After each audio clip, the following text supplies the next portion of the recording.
Good afternoon, everyone. Can you hear me? Hello? Okay. It's a delight to be here under the bamboo grove. Thank you so much, MBIFL, for gathering us, for bringing us together.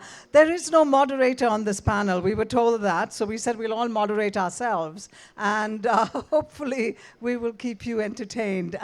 The title of the session is Children's Tales, Crafting Asian Narratives for Young Readers.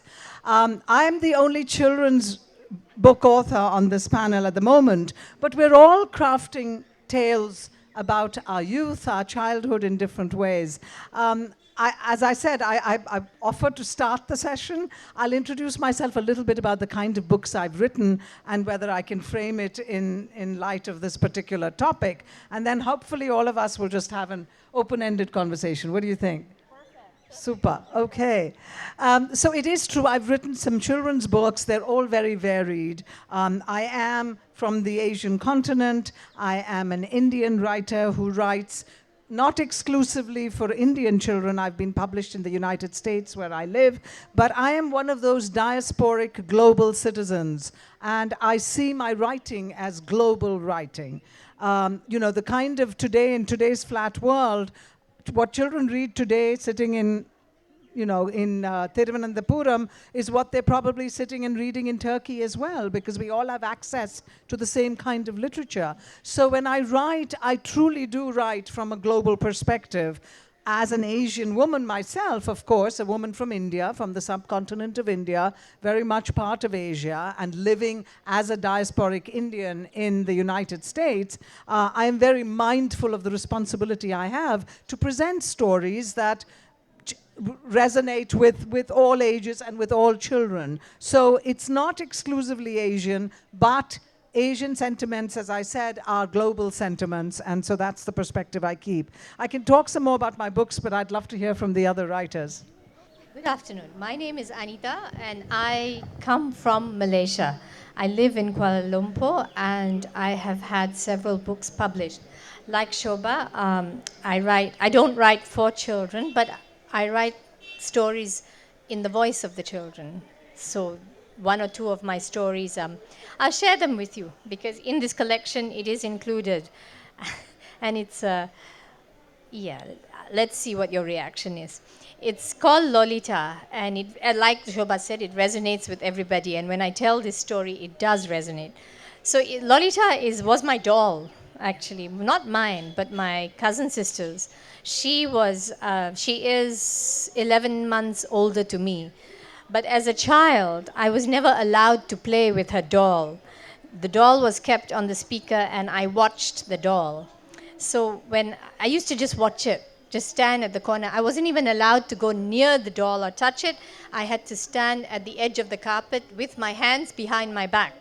So you can imagine a 2-year-old, being forced to stand and look at the doll, because it was Aneeta Akka's doll, and baby Nita cannot go near the doll.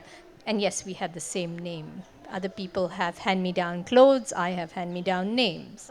So then one day she decided that she didn't want the doll anymore. It's not that so I was then given the doll. And when I got the doll, I was very, very happy. Now, I just have an idea of what I did with that doll. I didn't. So, I just looked at her, and then I thought, okay, let me play with the doll. My version of playing was to cut her clothes, break her hands, gouge her eyes out, and and then I laid it all out. Everything was there: the hair, the clothes, the body, the arm, the leg, everything. And when my mother came back from work, I said, "See, mommy, see, everything was there." And the look on her face was both horror at what had happened, and then there was a look of wondering what's going to happen to my child when she grows up if she does this to a doll. And you were investigating. Yes, and you can tell me what you thought, because you had what you said. I told this story to Shobha last night, and she said, "Oh, that was repressed anger." It had nothing to do with anger and frustration. It had a very simple thing. When I went to kindergarten, I used to see other children, they would pinch each other and they would cry. And then this stupid doll, is not crying. I'm pinching it, not crying. I'm poking its eyes, it's not crying. So that was the logic. But it took me all these years, decades later, to explain this to my mother because everyone grew up, I think, with that inherent fear that Aneeta Sundararaj would grow up to be a murderer in some ways. So I used all that to craft my stories. So that's a sample of how I write, in most of them, every word. So to write for children, yeah, I think that's how I came up with my short story collection. Wow, interesting, Anita. Anyway, we love, yeah, actually, we're so interested to hear that story again and again. And you can definitely ask her questions about it later. There's probably more to it as well, Of more course. details. But anyway, hi, I am Claire Betita de Guzman. I'm from the Philippines, but I've been living in Singapore for the past 18 years. So I have the best of both worlds. I'm Filipina and I know Singapore. And I am a novelist. I have written 6 novels. 5 of them are romances for young readers, young and adult. And one of them is literary fiction, which is here. This is my latest one. Actually, the first thing that I wanted to tell you is about my first book. Since we're talking about um, writing for young readers, my first book's title is No Boyfriend Since Birth. Does that give you a clue of my life or my reader's life? A lot of people ask me if it's autobiographical, but actually it's not. I had many boyfriends, okay? But that was such a great book. It was written many, many years ago, and it resonated with a lot of young readers. It was actually meant for adults because it's a book about empowerment. A lot of in our culture in Philippines, a lot of the women are so shy to ask their crush or the man that they're attracted to ask them out, to have a snack or have a coffee with them. And so they just wait. And so they term themselves, well, no, women with no boyfriends. And they always say, oh, we are no boyfriend since birth. And that is why I wrote that story. It's actually a story about empowerment. It's about making the first move. And it was it was a bestseller in the Philippines, and they made it into a TV series with a very popular actress, which was very cute and which even allowed more young readers to watch it. But anyway, I think what allowed me to connect with young readers is actually my childhood. I don't know. Let me ask you: do you have siblings who are like much older than you, like 16 years, 15 years older or younger than you? Who has an older brother or a younger sister, older sister who's 15, 16, 20 years older? None, right? None. Because if yes, I'll congratulate you because that is me. I had a brother who is 16 years older than me, and that made me almost like an only child. So in a way, I was lonely, and books became my friends. I felt comforted by books. I found them to be great company, and because they brought me to really wonderful worlds, I also wanted to write them. And I think it was very instrumental, this thing that happened to me, into me being a writer. And the other thing that I want to share, which is something instrumental also in me being a writer and connecting with a lot of young readers, is, I'm a child of older parents. Nobody read to me. Nobody opened a storybook and then read. And my father was a soldier. He was part of the Philippine Marines, and he led troops in the south of the Philippines. And he was gone, he was gone for 10 months at a time. And I hardly saw him. But you know what? I'm super close to him. I found him to be the most empathetic, compassionate man I've ever met. Why? Because whenever he'd go home, in the very small time, he'd be there 1 week, 2 weeks. You know what he would do? He would tell me stories. And these stories would be these wonderful true, and for me, heroic stories like how a bullet grazed his temple and created this scar, he said. Or how he escaped death because a vehicle that he was supposed to ride on um, got broken, and the helicopter that he was about to board crashed. So he escaped death that way. And this is a funny story that he said. He said that he and his troops were bathing in a pond, happily bathing. They were being ambushed. And he said, well, the first thing that I reached instead of, my arms, but I looked for my clothes. He said, because I didn't want to die naked. And I found that hilarious, and hilarious, but also, these were ways that I got to know my dad. And you know what that taught me? Aside from telling stories, listening to my dad allowed me to learn how to listen, like really listen. And a lot of my friends, a lot of people who know me, well, I'm talking to you now, probably talking too much, but I really am a listener. So I learned to listen. And I learned how to tell stories. Stories that are accessible. Stories that are digestible.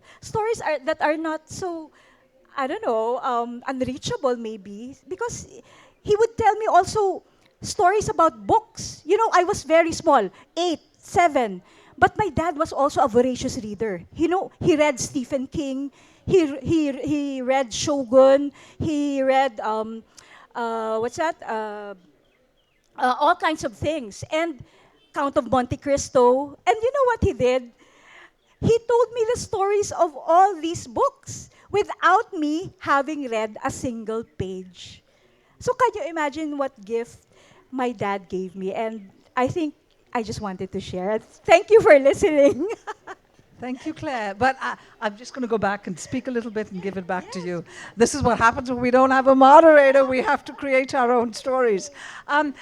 Clearly, though, what Claire said is so true. All of us are storytellers in many ways. We make our connections by telling stories. We engage with the communities by telling stories. I tell children when I go out into classrooms that you're all storytellers in different ways. They sit with their friends, they talk about the day. That's how stories get built.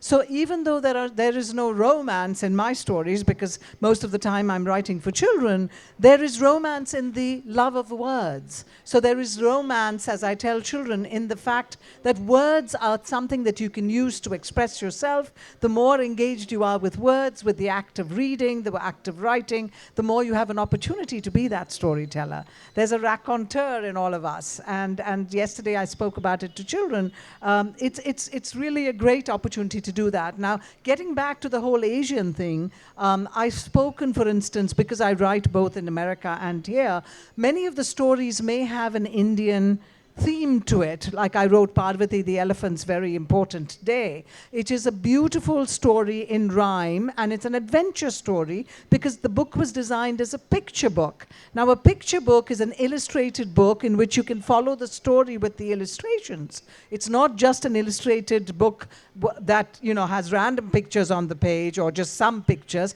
but that the pictures actually inform the text.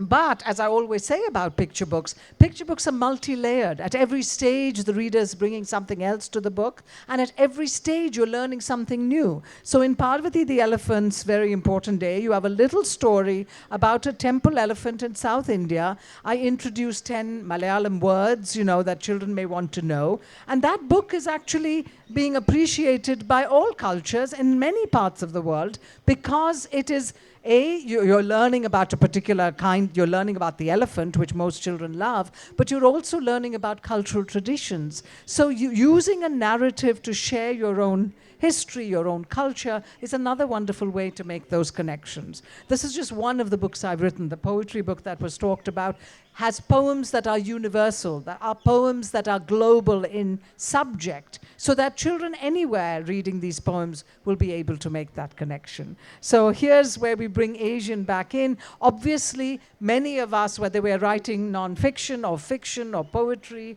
or children's stories or even anything else, or even talking about Lolita, bring a little bit of ourselves into our writing. That's just the nature of writing. It doesn't mean that everything we write is based on our lives, but certainly it is that impulse, that experience that translates to writing. What do you think? I'd like to pick up on your point about contemporary and Asian narrative, because what I find is that generally when you say Asian, people don't know what Asian mean. They assume that it's Indian. So that's usually what the West assumes. It's Not in the Indians. West, not in the Sometimes West. it's Chinese, there's just this big thing. But my experience has been, since being in India, many times I'm asked, are they they're confused about how Indians are in Malaysia. And I like that my stories, I'm very proud of my stories because they are focused not just on Malaysia, but I bring you to my town, my hometown, which is Alasta. It's an hour south of Thailand. So even if I say Alasta, most people don't know. They know Penang, they know Kuala Lumpur, they know Malacca, but they don't know Alasta. So that part of it. So when you say Asian, each author, I think, brings their world out. And what I have found with mine is that most of the reviews of Tapestry of the Mind, many of them have been from Indian readers. And they all seem to have, the running thread through it all is, we didn't know there was so much of India in Malaysia. And so many cultural things that we do, same things, similar things. We also have Onam. We have the same things. We celebrate the same celebrations, same cultural things, same going to the temple, what to do, all those. But when I say Malaysia, people don't understand that we have this very small aspect of it. So my stories, I see even with those who read my stories, and they're very young, those who read my stories, surprisingly young, and they appreciate these little nuances. So I think that's, That's great. Claire, after you speak, I'm just wondering, do you think we should open it up to questions and then go back to conversing again? All right. Yes. Okay. I wanted to also comment on what Anita said about having Asian literature.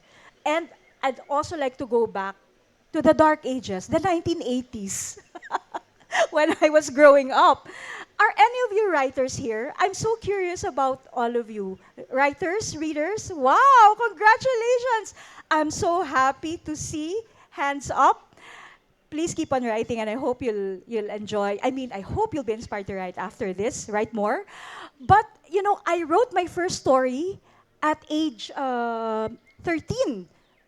Yeah, maybe. Yeah, at age 13, I wrote my first short story. Of course, it was a love story. Okay, and I wrote about the guy that I liked. I wrote about my friends or an imaginary guy that I like, and more guys, more friends. And I wrote about school. And actually, I uncovered that it was typewritten. We didn't have computers then, right? No.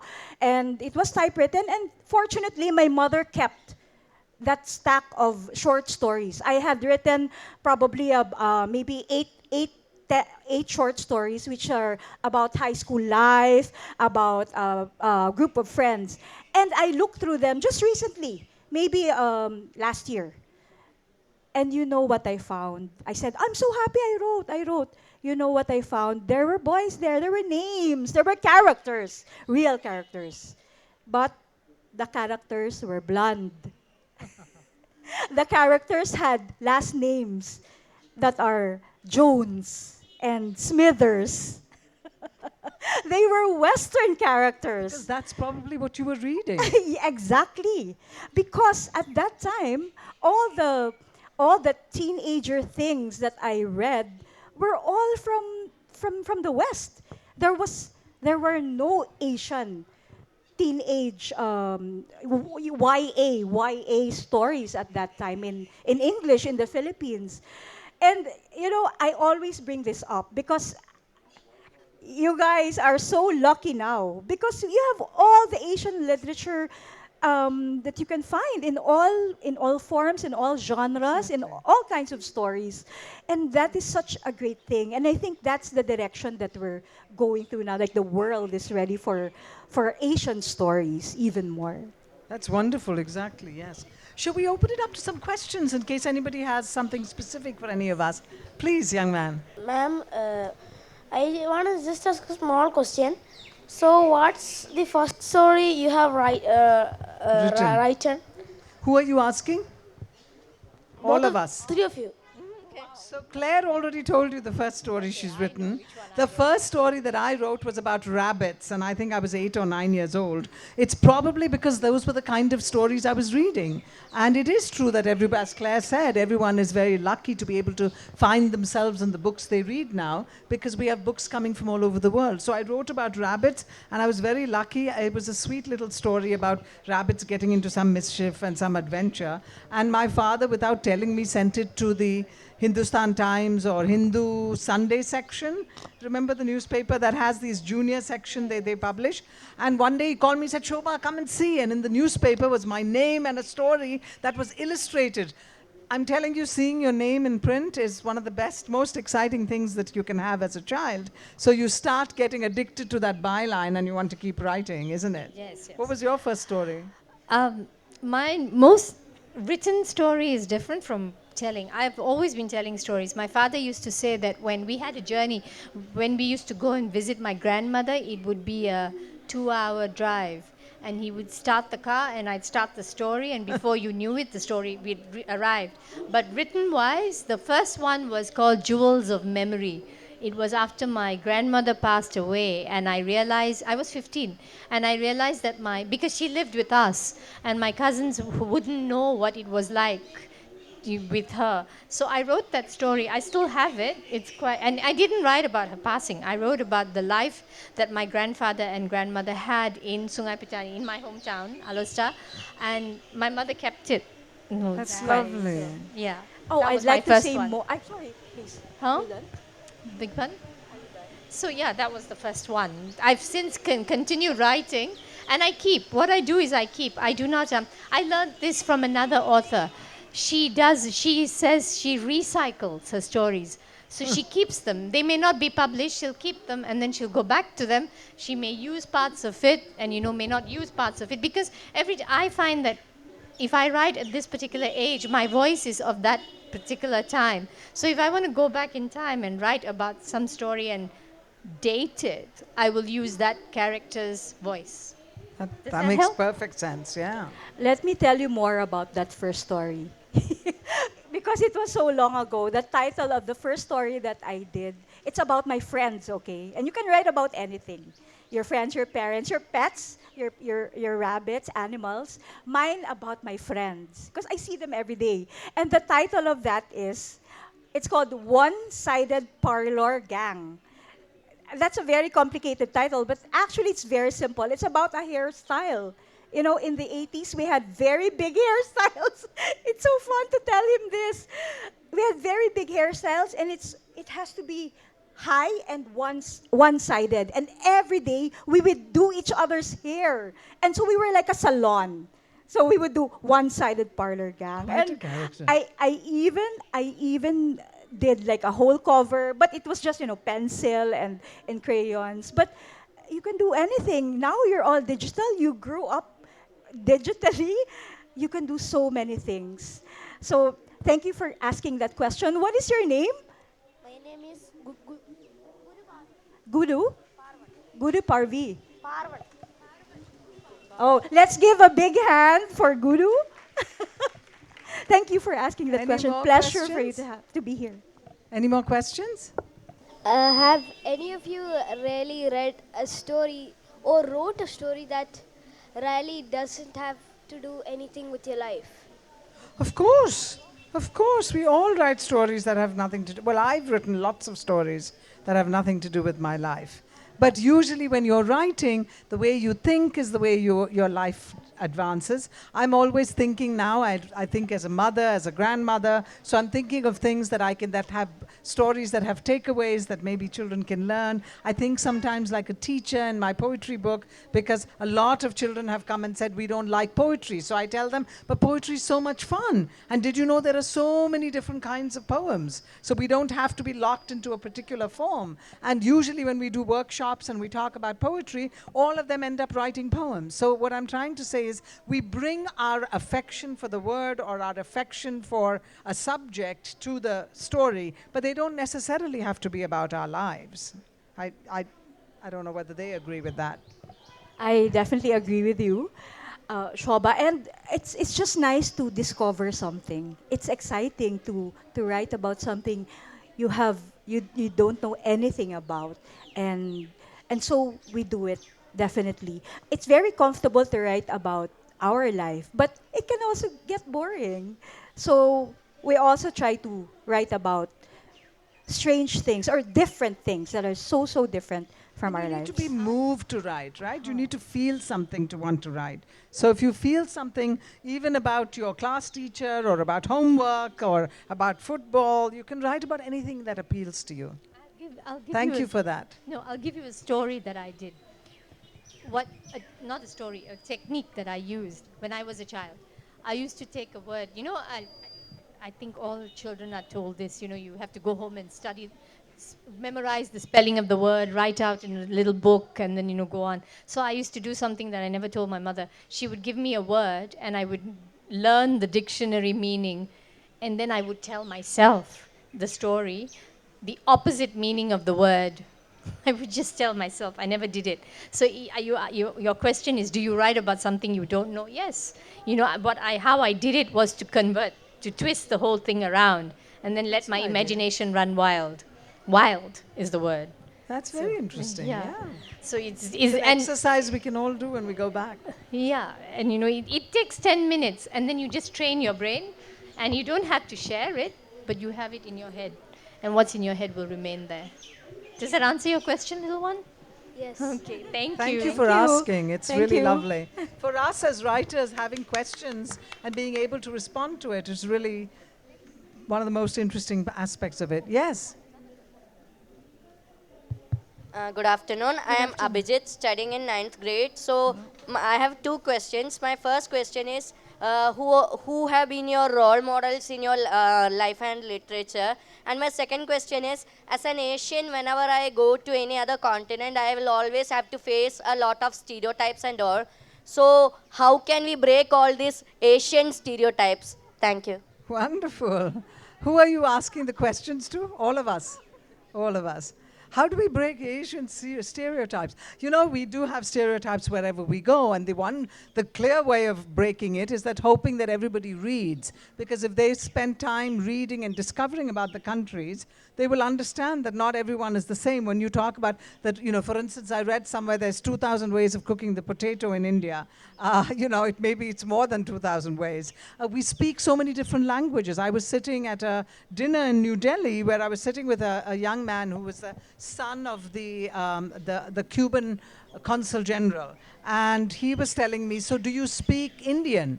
So I said, Indian is not a language, but we have many languages. He says, oh, sorry, I meant Hindi. So I said, I do speak it because I studied it in school, but we have 22 different languages in India that are official languages. We have 2,000 scripts. We have all of this in India, and the scripts are also different. So it gave me an opportunity to share. So when you go out there, I think we have to all be tolerant of the fact that not everybody has enough access to understand about the different cultures. But if you're there as a little diplomat, like my Ravi Varma book, Raja Ravi Varma never went abroad, but he sent his art to Vienna and Chicago and all of that. People found, because of his travels, and all the women in Galaxy of Musicians are all wearing different saris, different costumes. So people are now being exposed to different things. Similarly, we are emissaries for our Asianness. When we go out there and they ask us questions, I think it's easy for us to get annoyed and say, that's crazy, we don't eat monkey brains, or whatever we saw in that movie. What was it? Indiana Jones and the Temple of Doom. Many of us got a little offended by it, but we just have to say that, okay, that was a certain kind of ignorance. They wanted to exoticize something, so they did that. But we need to, as people, every opportunity we get, have an opportunity to talk to people. At least that's the way I see it at this point. So that was your second question, and I'm already forgetting. What was your first question? Role model. Oh, I'll answer quickly and then they can. I had role models everywhere around me.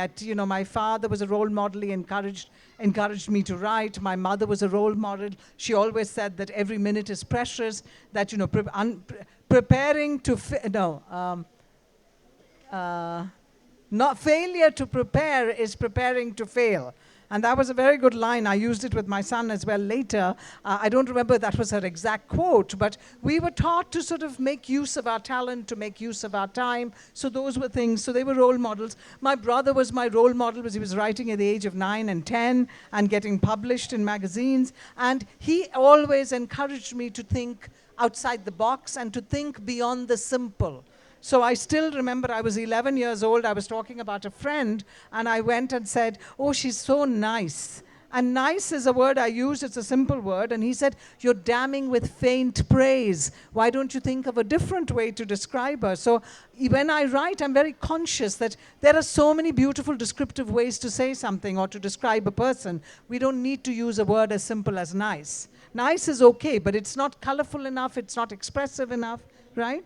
So those are different ways that deep people have been role models. Today, I feel so many of you children with your questions are my role models. The books I read are inspiring. So I'm surrounded by role models. I just feel like every day we need to open ourselves to learning new things, and we need to be open enough to be able to share, which all of you kids are doing, which is fantastic. Thank you. Really appreciate it. Wow, I agree with you, Shobha, that I was just about to say I'm so inspired by you guys being here, being interested in this talk and asking all these very, very stimulating questions. Thank you for that. And to answer your question, my role model is my dad, who told all these stories, and not only stories about himself, but stories about his father, his father's father, and a lot of traditions, good and bad. I mean, even the uncomfortable stories he told us. And I think you, as a son, you should also. It's good to ask your parents, what did you do during your time? How did your friends view you, or what were your ways at that time? That is something I actually regret not doing enough. I thought I had all these stories, but when my parents passed, I found myself still wanting to hear, still wanting to know more about them and what happened before them. And I think this is a good time for you to connect, to have some quality time with your parents or your family, your siblings, older siblings. And to answer your second question, I fully agree with Shobha that it's an opportunity for us to share when people put us in a box. I mean, I'm Filipina, but people really just insist that I am from Indonesia or from Malaysia. They insist. Or they ask me about certain things uh, that Filipinos do that are really so unheard of. And as you said, Shobha, it's so easy to be annoyed, but I think the best way to deal with it is to be tolerant, to be empathetic even, and to be vigilant.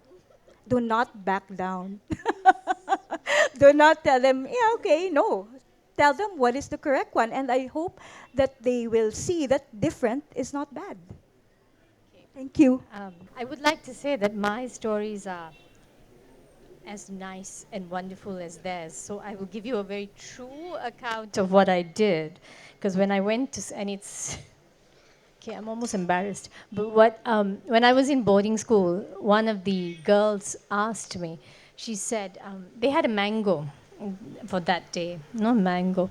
And I don't quite know what prompted her to ask me, but she asked me, she looked me straight in the eye and she said, do you have mangoes in your country? And this was in Australia. So she assumed that I come from Malaysia and there are no mangoes. So I was not in the mood, to be blunt. So I just told her, well, yes. And then she asked me, do you all live in trees? In trees, not on trees, in trees. So I said, yes, yes, we do. We live in trees. We don't have houses, we live in trees.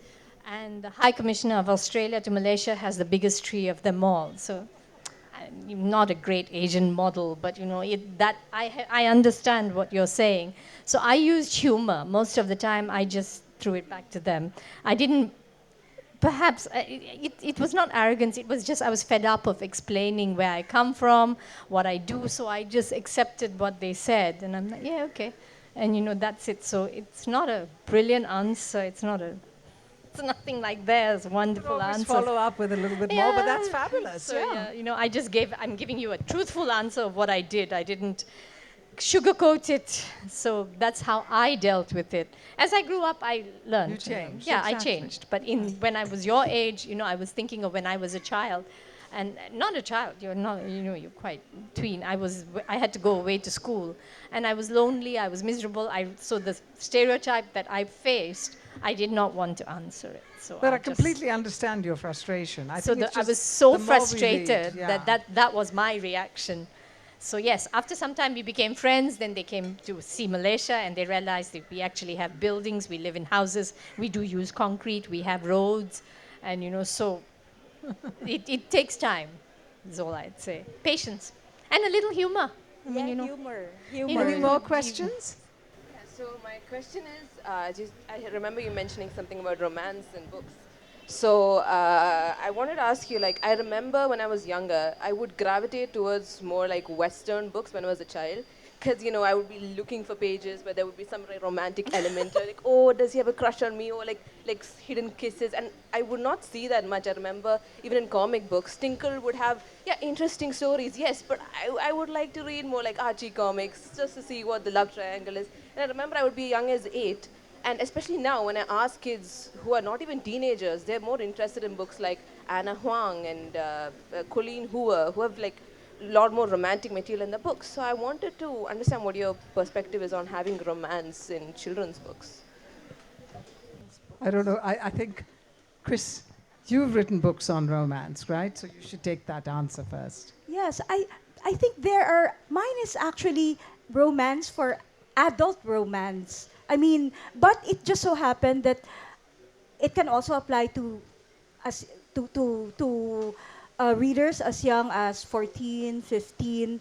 And I understand where you're coming from, that need for young people looking for their identity, looking for it everywhere, and hoping to find answers also in books, as we have experienced.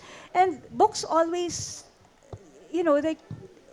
books are supposed to help you in a way. And as authors, I'm very, very aware of that. And there are adult romances, and this is not what I do though. There are middle grade books with very wholesome romances, relationships. And even mine, it's funny, maybe it's a culture thing. Mine is very wholesome. Like there's no there's no kissing even, but there's romance. And eventually, I'll just share this story. Eventually, I got so used in a way to writing this kind of wholesome, maybe perhaps to appeal also to a lot of younger and older readers. I got so used to writing this kind of wholesome romance. Definitely, it's romantic. Definitely, there's a boy, there's a girl, there's a feeling of love. That there were no physical touches in the book, to the point that my editor once told me, Claire, why is there no kissing here? Make them kiss in the end. So I had to change my whole ending. But I can't speak for those who are writing for a younger audience. But it can be a wholesome kind of romance. It can be a wholesome kind of love story. I hope I was able to answer. Thank you. Since you addressed it to all of us, I was just going to say today we all have access to wonderful translated literature as well. So children can read as they grow and and their impulses change, their thinking changes, and they're looking for new kinds of exploration. Even sitting in India now, I have discovered, for instance, I'm reading Malayalam literature, I'm reading Tamil writers, I'm reading Bengali writers, and I don't read any of these languages. So it's a great feeling, and it's a good way of discovering. So sometimes if we can't find it in our own children's literature, we can look for it in translation. And romance is such a large word, and at different stages, as Claire said, we're looking for different kinds of involvement. I mean, I'm not denying that when I was a teenager, I read those Harlequin and Mills and Boon and those kind of books, but after I'd read about 6 of them, the stories were all exactly the same.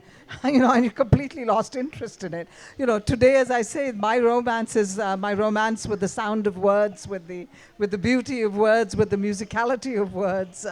It's not so much with specific romantic ends. I did write an adult story, though. So, I mean, I've written a book on my mother's life, and it harkens back to the old question, which is that is a book, for instance, where the stories are for the new generation, where the stories are of the sort of legacy of another generation that we can all be informed with and learn from. And I say this is not a tribute just to my mother. She's still alive. It's a tribute to women everywhere. I've discovered in my research that 78% of books, biographies written, are written by men, and almost the same amount, that same percentage, are about men. So, it's time for us to sort of look at the other people, like Mao Zedong said, the women hold up half the sky. It's time we talked about their stories as well. And the subtitle is the Lily Tharoor's The Good Innings, the extraordinary, ordinary story of Lily Tharoor. And what I mean by that is our lives may seem ordinary, but there is so much more we can give back to the world with those stories. We're extraordinary in our day-to-day. But I've digressed, gone away from romance, I admit, I apologize. Just wanted to come back about the fact that we can learn from every generation. There was somebody here who had a question. Madam, can you suggest some books for enhancing the writing aptitude of children? I'm sure the teachers are doing that in the schoolroom. I mean, if you're asking that to me, because I do go out there and talk about writing, and I conduct workshops on poetry and all of that. But what I'm always telling people is we need to think outside the classroom. We should be reading. There's poetry of the classroom and there's poetry of the playground. If you really want to get your children excited about reading and writing, sometimes they need to be able to do comic books and graphic novels and fantasy and romance and supernatural and anything that interests them. If their interest is in soccer and not in writing or reading, read about a soccer player. Read about, soccer, sorry, that's how we say it in America, football. If you're interested in football but you're not interested in books, I say read about your favorite football player or read about the elements of football, right? These are different ways to get into that habit of reading. Yeah. So I think reading is what makes you a better writer, truly. But, Aneeta might have some other perspective. And reading with your child, together with your child. It's lovely. Because one of the happiest moments I had was when my mother sat next to me. I read, but she was with me. And I never forgot those stories, Anna and the King of Siam and all the, whatever it is, just her being with me. It was only 10 minutes, 10, 15 minutes a day. But that closeness was there. And other people. So now I sit with children too. And it's only 10, 15 minutes a day. But leaving a child, giving a book and saying, oh, here, read, doesn't work.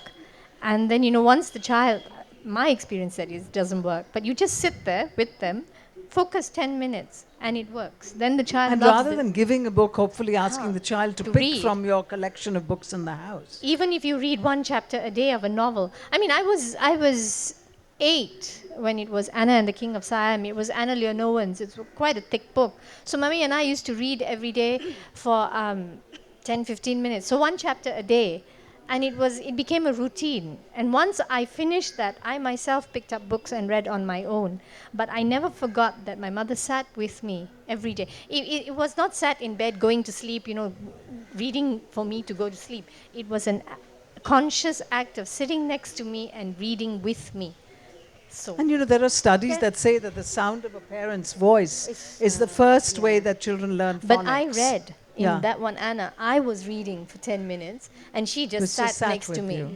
So it's a shared activity, yes, which is lovely too. Or even, when you say writing, just one more thing. If you were sitting around a table at dinner, I always think it's such a pity we don't do that anymore. We're all in such hurried lives. We don't sit around at a table and tell each other stories. And I was noticing my daughter was doing that with her kids. Sit around the story. How was school today? What did you do? And all of us, including the adults, the husband, the wife, the children, are all telling their stories of the good things that happened that day. Or maybe what was the trial of the day today? What happened that really upset me?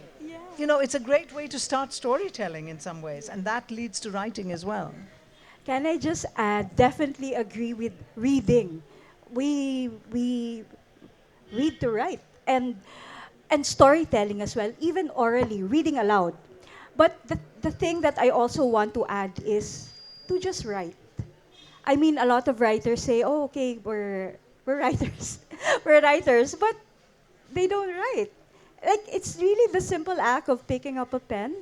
I mean, write. For me, how to improve your writing, write every day. Don't write an article or a book, but you can write in your journal. You can write a list. You can write a little poem, a line, even. Personally, for me, the moment I wake up, I actually write. I write about my dream. I write how badly or well I slept. I write my grocery list. But it's really the act of picking up a pen. I have my notebook beside me. Try it. Everyone, try it tomorrow. Tomorrow morning, have a piece of paper or a notebook beside your bed. When you wake up, instead of reaching for your phone, okay? Instead of checking Facebook or Instagram, let's write something. I slept badly. I had a dream. And this is actually, no, it's not my idea, but it's Julia Cameron's book. If you want books, this is one book that I would suggest for both young and adult. It's called The Artist's Way. And she was the one who said, do morning pages. For her, it's 3 pages of just writing when you first wake up. No, for me, you don't have to do that. You can do half a page, 3 lines, several words, your 100 words. your grocery list. Do it. So I hope after this session, you'll go by yourselves or get your paper and pen, and tomorrow try it. When you wake up, write something down, okay? Promise me that, okay? Thank you. great. Thank you for your question. Hi, my name is Nandita. I'm in sixth. I'd like to know, like, what's your process for writing, like, children's book? My purpose for writing children's books? No. Process. What is your process for writing children's books? It depends on the book. I'll tell you one little secret. I always think first about how to frame the book rather than merely write it. So, for instance, the Raja Ravi Verma book was an illustrated biography, and we had talked about it with the publisher who said, so many children don't know Raja Ravi Verma, and he was one of India's greatest modern painters. And he used the European realism style, but he painted Indian subjects. So, and children recognize, Mona Lisa, Leonardo da Vinci, they know so much art, and this is an artist who's in the public domain.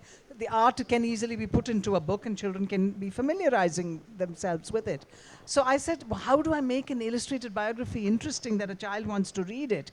Because sometimes with dates and pictures and all of that, maybe the kids won't go back and read it. I framed it from the perspective of a child and put in little comic bubbles so that the thoughts of the child are also included in the book. So that took a couple more weeks, and it's a very simple idea, but just framing it from the perspective of the child and yet following the facts and the illustrations and the images and all of that align with his life, following the timeline. So it's not fiction, it's non-fiction, it's real accurate biography, but not a scholarly book. So I was able to put in the child's discovery. So framing the book is a process for me. Thinking about framing whatever book it is. Even when I wrote for adults, framing the book, I wrote a book about my mother, but she's not writing it. I wrote the book, and it's based on my memories and my recollections of my life with her. So I said, how do I write the book so that it's interesting to people? And I framed it in a way where I put half the chapter is in first person, and it's an imagined reflection of my mother of a particular generation, the way she thinks based on my observations of her. And the second half of it is in third person, which is the omniscient narrator. So framing the book, just to repeat myself again, that is the process that I think of. How do I do that first? But if you're asking specifically for you want to write and you don't know the process, is that what you mean? No. Okay. Thank you. Mine was I haven't written a children's book in my name, but I have edited one. And what we did was it depends on the age of the child, because if they are 10 and above, usually words are good enough. But when 10 and under, we look at the illustration. We look at how the picture can enhance the words. So the words are where I come in. So I look at the best example I can give you is Amar Chitra Katha. That is a very good example of how the words match the image. That was always the standard. So with my books, they're not Amar Chitra Katha, but the same concept, that the words must match the illustration. So that was the process I helped with. This, thanks for asking the question. This one can apply to adult books and children's books. It's quite simple actually, simple but not. But start with a character, and give that character a want, a desire to do something. He, and that character could be a person, it could be an animal, it could be a plant, it could be a tree, but that character needs to want something. And then you think about something that will hinder that want. And you can create a story from there. It's simple. As simple as that. Start with a story and have someone want something. Thank you. I hope that answered your question. That is, I mean, if you went to a writing class, that's one of the things they'll say, is you start with a character, you start with an impediment, I mean, you continue with an impediment, and finally there's a solution. And you don't have to do it in a very pedantic way, but usually that's what happens. Because even in a simple picture book, there's always a little resolution, right? So, thank you for that question. See, we did the right thing opening it up to questions. There's much more of an opportunity to engage with an audience. Thank you so much for coming out in the middle of the afternoon. I hope you've all had lunch. It was such a joy for me as well to discover new artists and new writers. Thank you very much. And thank you very much. Thank you. Thank you. Thank you. Let's give ourselves a big hand for being here. Thank you for turning up. Don't forget tomorrow when you wake up, okay? Oh, can I just share a quote? As a writer, I mean, we've been talking about writing. I just want to acknowledge readers, okay? Readers. And we would be nothing if not for our readers. And I just want to share a quote that I recently dug up. It's by Samuel Johnson, I think. And he said, and so even if you're not writing, we can all be together. And he said, a writer starts a story, a reader finishes it. So, yes, hooray for all of us. Thank you. Thank you.